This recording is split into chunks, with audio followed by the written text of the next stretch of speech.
Hey y'all, it's Jen Leah from Women in Stereo, and today I want to talk about 6 things that you can do to build your brand and market your music using strategies that a major label would use if you were a newly signed artist. I recently took a poll on Women in Stereo asking what your ultimate goal was. Was it to sign to a major label or was it to make it in the music industry as an independent artist? And 80% of y'all said that you wish to stay independent, which is surprising and not so surprising at the same time. I think a lot of artists are becoming a little bit more business savvy than they have in the past, kind of catching on to how terrible the record industry can be and how terrible the deals can be, especially for the newer artists. And at the same time, you see people like Chance the Rapper just straight killing it in the music industry 100% as an indie artist. Times are changing and there is more than one way to make it in this industry. Now, in saying that, we still have a little bit ways to go, and record labels still have most of the power, most of the money. They hire the best A&R people,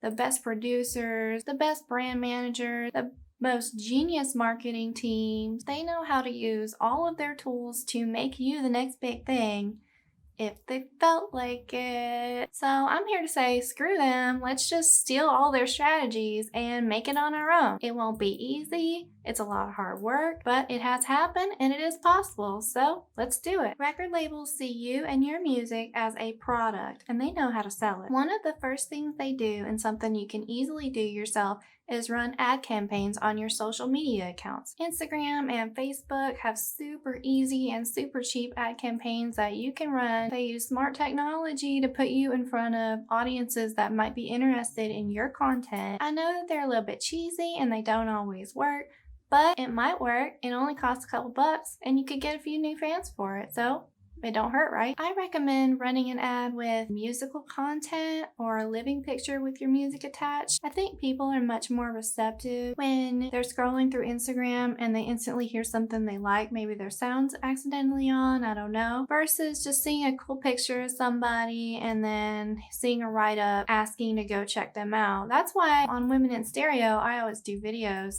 90% of the time, because if I just tried to tell people how good so-and-so artist is, there would be a much lower chance for them to actually click through and go find their music versus here it is on the screen, get to listen to it right now. Labels will want their newly signed artists to go on tour or be placed in festivals opening for acts that are similar, and therefore hopefully some of their fans jump over and become fans of you. Obviously there is no live concerts right now, but you should be putting yourself out there doing live streams, virtual concerts, virtual festivals. I see a new one like every day. Doing podcasts, doing interviews with anybody who will talk to you. Reach out to the people that are putting these things together or put them together yourself. The internet is a powerful tool, especially in 2020 when we are consuming so much content. Which brings me to my third point, social media.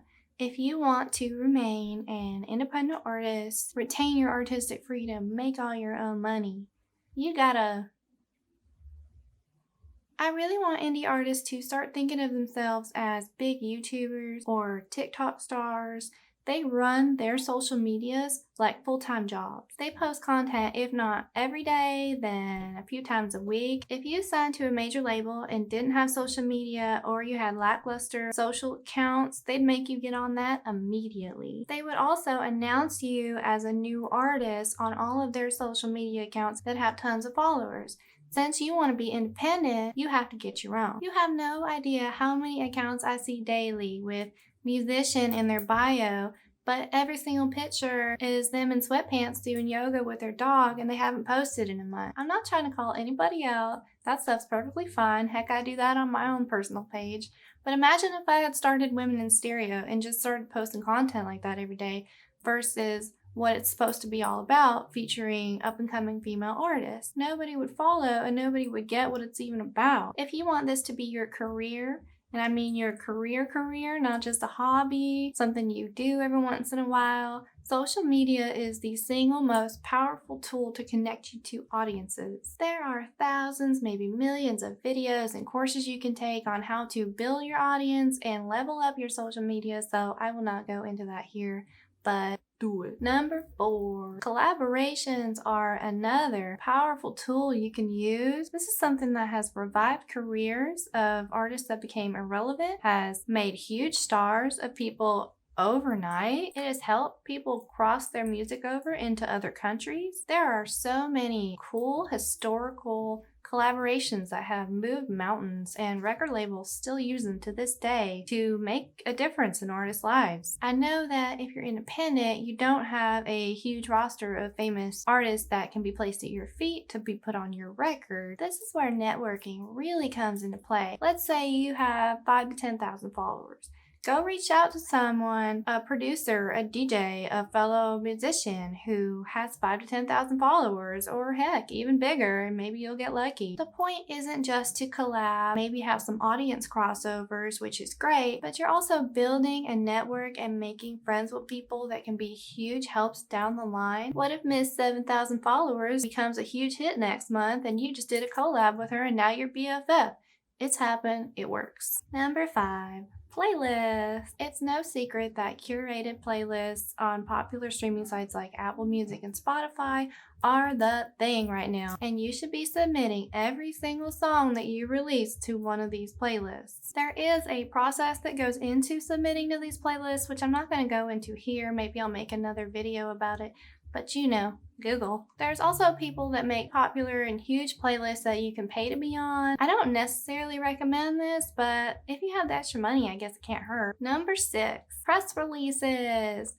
They are not old school. Record labels and everyone and your mother still uses them. They cost, I think there's sites, this is another Google thing, but I think they have sites where you can literally pay like $5 to get yourself a press release made and just start submitting it to everybody. Small sites and music blogs are really receptive to press releases, so just ask them nicely and you might get featured on a few of them, including mine, which you can submit at wearewomeninstereo.com. I'm gonna give y'all one more bonus tip. Another thing record labels will make sure you have is your own website, and the reason for this isn't just so people can find you, but so you have your own mailing list. You can have 1 million followers on Instagram, YouTube, Facebook, whatever, but those followers and fans aren't owned by you. So if you got hacked tomorrow, you would lose all of those people, and yeah, you might get a percentage of them back, but this way, all of those fans belong to you, they're owned by you. Every single time you have a new release, you can email all of your fans and every single one of them is going to get it,